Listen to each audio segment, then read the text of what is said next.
Assalamualaikum warahmatullahi wabarakatuh.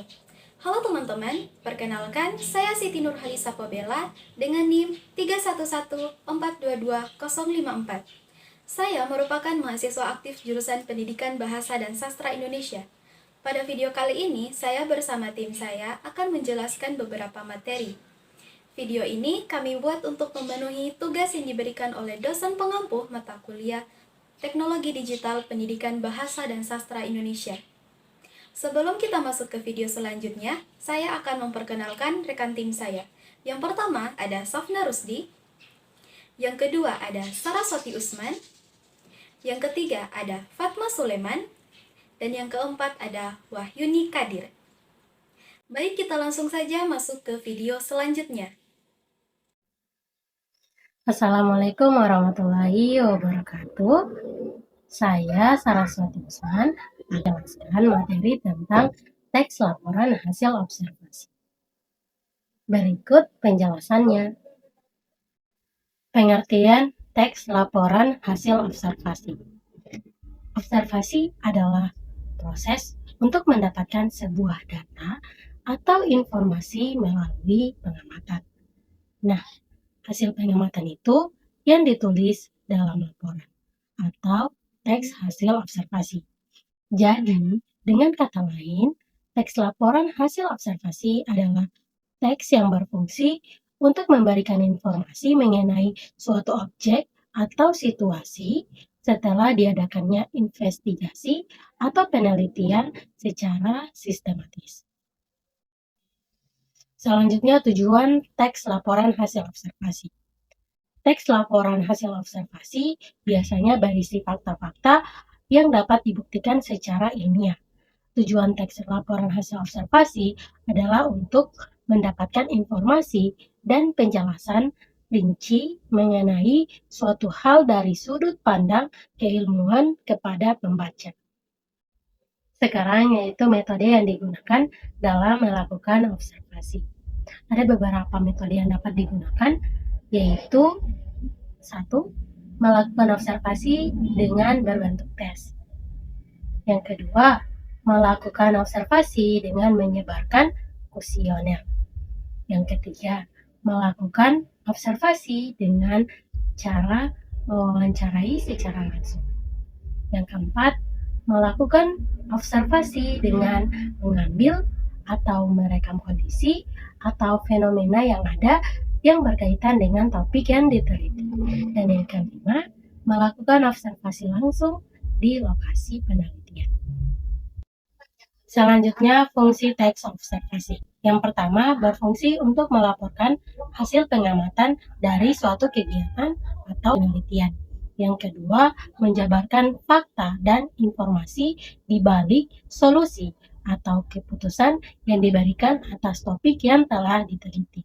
Dan yang ketiga itu sebagai sarana dokumentasi suatu kegiatan atau penelitian. Yang keempat, sebagai sumber informasi yang faktual atau berdasarkan fakta. Sekarang ciri-ciri teks laporan hasil observasi. Yang pertama, umumnya teks bersifat objektif dan universal. Yang kedua, ditulis lengkap dengan informasi-informasi yang sifatnya faktual. Yang ketiga, ditulis berdasarkan fakta yang sesuai dengan pengamatan yang dilakukan oleh penulis. Yang keempat, informasi teks merupakan hasil penelitian terkini yang sudah terbukti kebenarannya. Yang kelima, tidak mengandung dugaan atau prasangka atau keberpihakan yang menyimpang. Yang keenam, objek saling berkaitan dengan hubungan berjenjang antara kelas dan subkelas yang terdapat di dalamnya. Selanjutnya, kaidah kebahasaan teks laporan hasil observasi. Untuk membuat teks laporan hasil observasi, kita harus tahu dulu nih kaidah kebahasaan teksnya.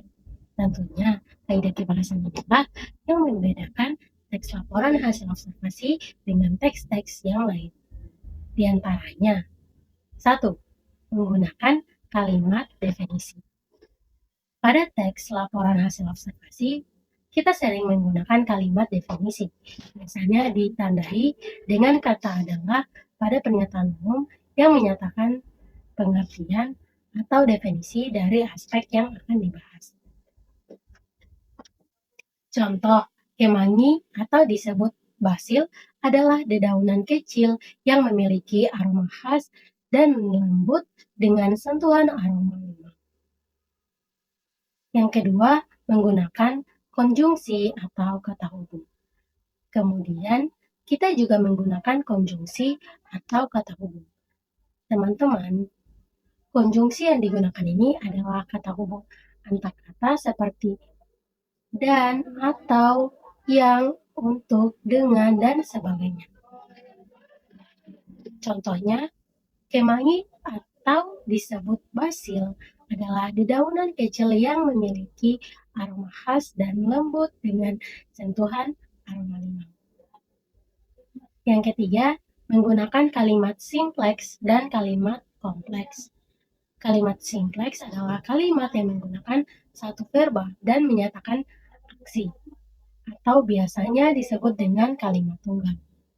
Contohnya, setelah dingin, kembali peras-peras daun kemangi. Kalimat kompleks adalah kalimat yang terdiri dari dua struktur atau lebih dengan dua verba. Contohnya, kemangi dapat disulap menjadi tonder, bisa digunakan sebelum tidur yang setelah wajah dicuci bersih. Keempat, menggunakan sinonim dan antonim. Selain itu, pada teks laporan hasil observasi juga menggunakan sinonim atau antonim. Selanjutnya, langkah-langkah menyusun teks laporan hasil observasi. Yang pertama, tentukan tema kegiatan observasi. Sebelum melakukan kegiatan observasi, kamu perlu menentukan terlebih dahulu tema objek yang ingin kamu teliti. Misalnya seputar makanan, minuman, tumbuhan, hewan, maupun proses terjadinya sebuah fenomena alam. Yang kedua, tentukan tujuan observasi. Setelah menentukan tema kegiatan observasi, langkah berikutnya adalah menentukan tujuan dilakukannya sebuah penelitian yang telah kamu lakukan. Yang ketiga, melakukan proses observasi. Kemudian, proses observasi atau penelitian pun dilakukan. Pastikan kamu melakukannya dengan teliti dan hati-hati ya, supaya hasil yang diperoleh sesuai dengan prediksi dan akurat. Yang keempat, menyusun kriteria aspek yang harus dilaporkan. Setelah melakukan observasi dan mendapatkan data-datanya, kita harus menyusun kriteria aspek yang akan dibahas, dideskripsikan, dan dilaporkan dalam teks laporan hasil observasi. Yang kelima, membatasi aspek yang harus dilaporkan. Kita harus membatasi aspek apa saja yang perlu dilaporkan agar tidak keluar dari tujuan yang sudah dibuat. Yang keenam, mulai mendeskripsikan unsur-unsur yang dijelaskan sesuai aspeknya. Dimulai dengan mendefinisikan atau mengartikan aspek yang dipilih berupa pernyataan umum. Jangan lupa untuk menggunakan kalimat definisi. Yang ketujuh, melengkapi teks laporan hasil observasi dengan data dan gambar. Setelah dibuat definisi aspek yang dipilih, tambahkan data-data yang didapatkan dari hasil observasi, bisa berupa gambar atau data yang berupa angka yang menunjukkan suatu ukuran.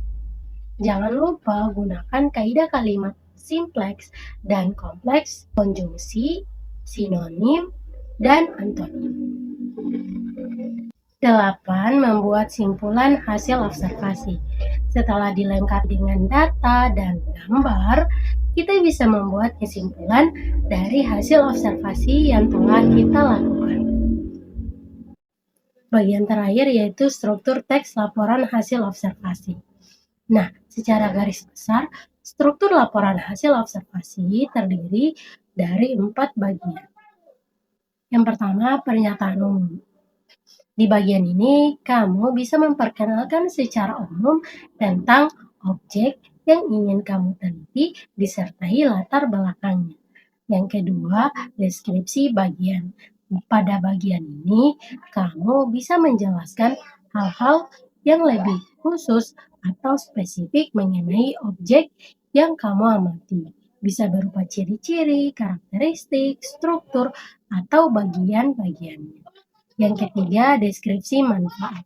Di bagian ini, kamu bisa menjelaskan kegunaan atau manfaat dari pengamatanmu terkait objek tersebut. Dan yang keempat, kesimpulan. Di bagian penutup laporan, kamu bisa menambahkan kesimpulan yang sifatnya opsional. Artinya, kesimpulan ini tidak bersifat wajib untuk kalian cantumkan.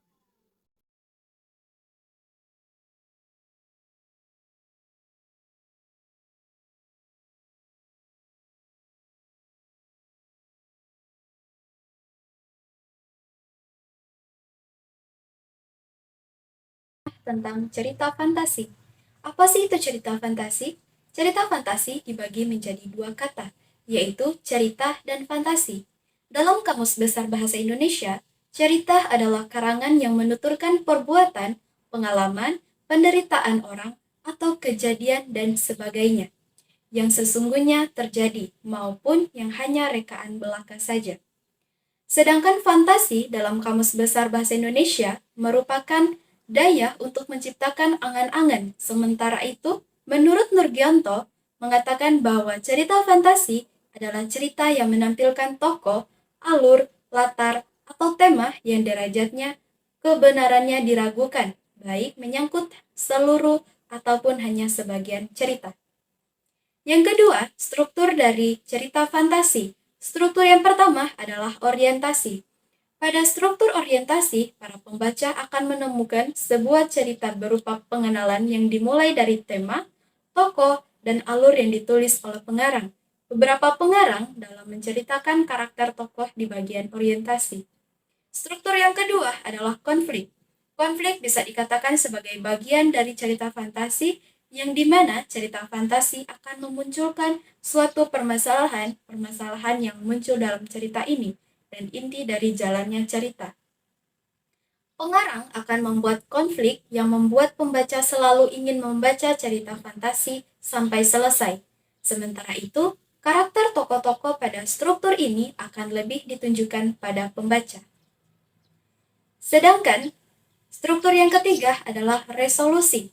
Di bagian resolusi ini merupakan bagian dari struktur cerita fantasi yang menceritakan tentang jalan keluar dari permasalahan yang ada. Pada bagian ini, konflik akan memulai merdeka, sehingga pembaca mulai bertanya-tanya pada bagian akhir cerita ini seperti apa. Struktur yang terakhir adalah ending. Ending atau bagian akhir dari cerita fantasi. Pada bagian ini, akhir dari cerita biasanya ada yang berakhir bahagia, ada juga yang berakhir dengan kesedihan. Pembaca akan selalu menunggu bagian akhir cerita fantasi yang dituliskan oleh pengarang. Selanjutnya adalah jenis-jenis dari cerita fantasi. Jenis yang pertama, cerita fantasi berdasarkan kesesuaian dalam kehidupan nyata, dan jenis cerita fantasi berdasarkan kesesuaian dalam kehidupan nyata dibagi menjadi dua, yaitu cerita fantasi total dan cerita fantasi irisan. Yang pertama, cerita fantasi total.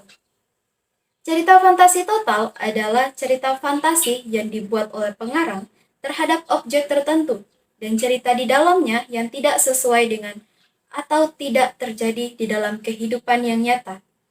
Hal ini yang tidak sesuai dengan kehidupan yang nyata seperti nama orang, nama objek, nama kota, dan lain-lainnya. Yang kedua, cerita fantasi irisan. Cerita fantasi irisan adalah cerita fantasi yang berisi tentang dunia imajinasi, yang dimana nama-nama tempat dan nama-nama peristiwa masih ada di dunia nyata. Ketika membaca cerita fantasi jenis ini, kita akan mendapatkan sebuah informasi yang dibungkus dengan bahasa yang menarik. Yang kedua, cerita fantasi berdasarkan latar cerita. Jenis cerita fantasi berdasarkan latar cerita dibagi menjadi dua bagian, yaitu cerita fantasi latar sejaman dan cerita fantasi lintas waktu. Yang pertama, cerita fantasi sejaman. Cerita fantasi sejaman adalah cerita fantasi yang memakai satu jenis latar waktu, misalnya menggunakan latar masa kini, menggunakan masa lampau, dan menggunakan masa yang akan datang. Yang kedua, cerita fantasi lintas waktu. Cerita fantasi lintas waktu adalah cerita fantasi yang di dalamnya terdapat dua latar waktu yang berbeda. Misalnya, pengarang menggunakan masa lampau dan masa depan. Dalam satu cerita, menggunakan masa kini dan masa lampau dalam satu cerita. Atau menggunakan masa kini dengan masa depan dalam satu cerita. Selanjutnya adalah kaidah-kaidah kebahasaan dalam teks fantasi. Yang pertama, deskripsi yang kaya. Penggunaan kata-kata deskripsi yang kaya membantu membentuk gambaran detail tentang dunia fantasi, karakter, dan kejadian. Yang kedua, imajinatif dan kreatif. Bahasa yang imajinatif dan kreatif membantu menciptakan elemen-elemen fantasi dan menyampaikan konsep yang tidak mungkin ada dalam dunia yang nyata. Gaya bahasa yang ketiga adalah gaya bahasa yang khusus. Penggunaan gaya bahasa seperti metafora, simbolisme, dan analogi dapat menambah dimensi keindahan pada teks fantasi. Kaidah kebahasaan yang selanjutnya adalah alur yang naratif yang mengalir. Bahasa yang digunakan harus mendukung alur naratif yang mengalir, mempertahankan ketegangan, dan memperkuat elemen dramatis dalam sebuah cerita. Selanjutnya, penggunaan bahasa yang menarik. Bahasa yang menarik dan mengundang imajinasi membantu membawa pembaca lebih ke dalam dunia fantasi yang diciptakan oleh si penulis.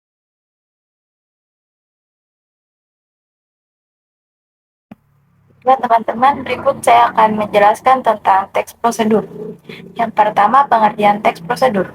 Teks prosedur adalah suatu teks yang berisi langkah-langkah aktivitas atau kegiatan untuk menyelesaikan suatu pekerjaan. Kemudian, dalam menyusun suatu teks prosedur, terdapat 4 struktur yang perlu diperhatikan, yaitu yang pertama tujuan, yaitu memberikan penjelasan terkait tujuan dalam penyusunan teks prosedur. Lalu yang kedua material, yaitu menjelaskan tentang alat, bahan, atau hal-hal yang perlu diperhatikan untuk membuat sesuatu. Lalu yang ketiga langkah-langkah, yaitu tahapan atau proses untuk membuat sesuatu. Kemudian yang keempat penegasan ulang atau penutup, yaitu menjelaskan tentang simpulan dari suatu prosedur yang telah dilakukan. Kemudian teks prosedur terdiri atas 3 jenis, yaitu yang pertama, teks prosedur sederhana, yaitu berisi tahapan atau material yang tidak terlalu banyak, biasanya membutuhkan 2-4 tahapan untuk melakukannya. Lalu yang kedua, teks prosedur protokol, yaitu berisi tahapan yang bisa dilakukan dengan fleksibel. Yang ketiga, teks prosedur kompleks, yaitu prosedur ini biasanya membutuhkan alat, bahan, dan waktu yang lebih banyak dibandingkan teks prosedur sederhana. Baiklah, yang terakhir yaitu kaidah kebahasaan. Dalam menyusun teks prosedur terdapat kaidah kebahasaan yang perlu diperhatikan, yaitu yang pertama, kalimat. Ada tiga kategori kalimat yang digunakan dalam teks prosedur, yakni yang pertama kalimat imperatif atau kalimat perintah, yang kedua kalimat deklaratif atau kalimat pernyataan, dan yang ketiga kalimat interrogatif atau kalimat pertanyaan. Kemudian yang kedua, konjungsi. Ada 2 jenis konjungsi yang digunakan dalam teks prosedur, yaitu yang pertama konjungsi pernyataan, seperti kata jika, andai, apabila, seandainya, dan lain sebagainya. Kemudian yang kedua, konjungsi temporal atau urutan waktu, seperti kata lalu, kemudian, selanjutnya, dan setelah itu. Lalu yang ketiga, numeralia. Numeralia yang digunakan dalam teks prosedur yaitu yang pertama numeralia urutan, seperti pertama, kedua, ketiga, dan seterusnya. Lalu numeralia kuantitas seperti 2 butir, 3 butir, 3 sendok, 1 liter, dan lain sebagainya. Lalu yang berikutnya ada pronomina. Di dalam teks prosedur, ada dua jenis pronomina yang digunakan, yaitu yang pertama pronomina petunjuk, seperti kata ini, itu, dan tersebut. Kemudian yang kedua ada pronomina personal, seperti kata Anda, saya, kamu, kalian, dan lain sebagainya. Lalu yang terakhir, verba. Dalam teks prosedur terdapat dua jenis verba, yaitu yang pertama verba material atau verba yang mengacu pada tindakan fisik seperti mengaduk, mengiris, menggosok, memotong, dan lain sebagainya. Kemudian yang terakhir yaitu verba tingkah laku seperti memahami, berpikir, dan lain-lain.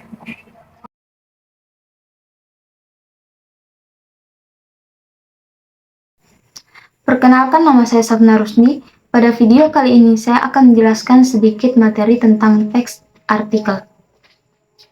Berdasarkan fungsinya, artikel dapat dikatakan sebagai rangkaian teks berisi fakta dan opini dengan panjang tertentu yang dibuat untuk dipublikasikan di media, baik media cetak, media sosial, maupun media online.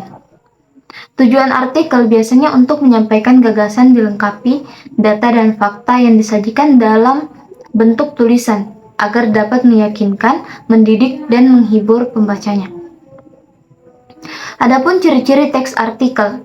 Yang pertama, tulisan dibuat secara ringkas, padat, dan jelas sehingga pembaca mudah memahami isinya. Yang kedua, mengandung fakta atau opini yang disampaikan menggunakan sudut pandang objektif, tidak menyudutkan, serta dilengkapi data-data pendukung yang valid. Yang ketiga, bahasa yang digunakan formal, kalimat lugas, dan efektif sehingga isi artikel lebih padat dan berisi.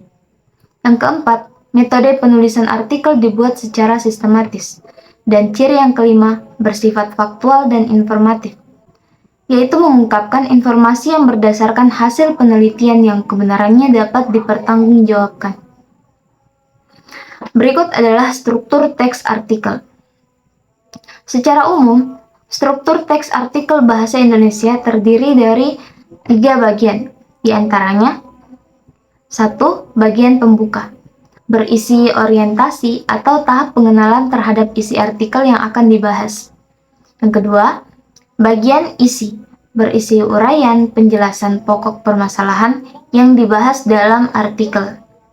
Yang ketiga, bagian penutup, yaitu sebuah simpulan yang berisi kalimat kunci yang merangkum pembahasan secara ringkas, padat, dan jelas. Selanjutnya kita masuk pada kaidah kebahasaan teks artikel bahasa Indonesia. 1. Kata keterangan. Biasanya digunakan untuk mengekspresikan sikap penulis agar dapat meyakinkan pembaca. 2. Kalimat aktif. Merupakan kalimat yang subjeknya aktif menerangkan sesuatu. Contoh, kamu sedang asik membaca buku. 3. Menggunakan kata penghubung atau konjungsi, seperti kemudian, setelah itu, oleh karena itu, namun, dan sebagainya. 4. Menggunakan kata kerja mental, material, dan relasional. Contoh, khawatir untuk contoh kata kerja mental, menulis kata kerja material merupakan kata kerja relasional. Dan yang terakhir, menggunakan banyak kosakata dan istilah agar tulisan lebih menarik dan berkualitas. Adapun jenis-jenis teks artikel. Yang pertama, artikel praktis. Artikel ini lebih berfokus pada keterampilan daripada pengembangan pengetahuan. Yang kedua, artikel ringan. Artikel ringan atau artikel singkat adalah artikel yang membahas masalah yang ringan dan tidak membutuhkan pemahaman secara mendalam. Dan yang ketiga, artikel opini. Artikel ini berisi opini dari penulis yang membahas tentang suatu permasalahan tertentu. Baik, itulah materi yang saya bawakan tentang teks artikel. Semoga dapat bermanfaat bagi teman-teman sekalian. Assalamualaikum warahmatullahi wabarakatuh. Hai teman-teman, pernahkah kau mendengar kata biografi? Lalu, bagaimana teks biografi? Yuk simak penjelasan materi dari saya. Perkenalkan, nama saya Fatma Soleman. Di video kali ini, saya akan membahas tentang materi biografi. Pembahasan pertama mengenai pengertian teks biografi.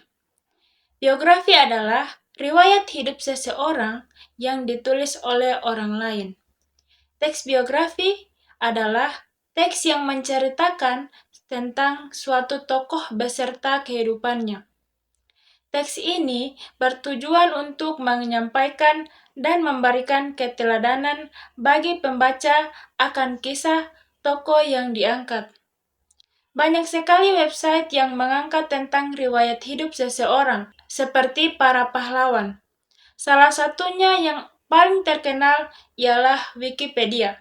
Kisah para tokoh-tokoh besar maupun kecil tertulis di sana.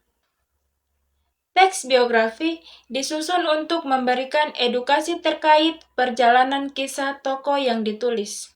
Materi kedua, yaitu tentang struktur teks biografi. Struktur pada teks biografi memiliki fungsi sebagai kerangka untuk membangun isi cerita dari teks biografi. Unsur biografi yakni sebagai berikut. Yang pertama, ada orientasi. Orientasi adalah yang memuat awalan atau pengenalan tentang tokoh yang diangkat. Pengenalan dari tokoh di awal teks biografi cukup ditulis secara umum saja. Sebelum menulis orientasi atau pengenalan terhadap teks biografi, kamu perlu menyampaikan informasi tentang nama tokoh, latar belakang keluarga tokoh, riwayat pendidikan tokoh, hingga alamat rumah dari tokoh. Kemudian, informasi yang telah berhasil diperoleh dapat ditulis dengan menggunakan gaya penulisan naratif. Yang kedua, ada peristiwa dan masalah. Bagian kedua dari struktur teks biografi adalah peristiwa dan masalah, atau sering disebut juga dengan rangkaian peristiwa. Peristiwa dan masalah memiliki isi tentang peristiwa yang pernah dialami oleh tokoh tersebut secara berurutan. Dalam penulisan peristiwa dan masalah dalam teks biografi juga seharusnya ditulis sesuai dengan ketentuan waktu. Yang ketiga, ada reorientasi. Bagian dari struktur teks biografi yang ketiga adalah reorientasi atau penutup. Beberapa ahli menyebutkan bahwa reorientasi sebenarnya merupakan struktur yang bersifat opsional. Hal itu berarti struktur ini boleh ada dan boleh tidak ada dalam teks biografi. Reorientasi ini biasanya memuat beberapa pendapat dari penulis, mulai dari tanggapan dari penulis terhadap tokoh dan simpulan dari penulis terhadap tokoh. Materi ketiga, yaitu ciri-ciri dari teks biografi. Ciri-ciri teks biografi antara lain. Yang pertama, teks biografi harus berisi tentang fakta dari pengalaman hidup dari tokoh. Yang kedua, teks biografi memiliki bentuk penyajian narasi atau penceritaan.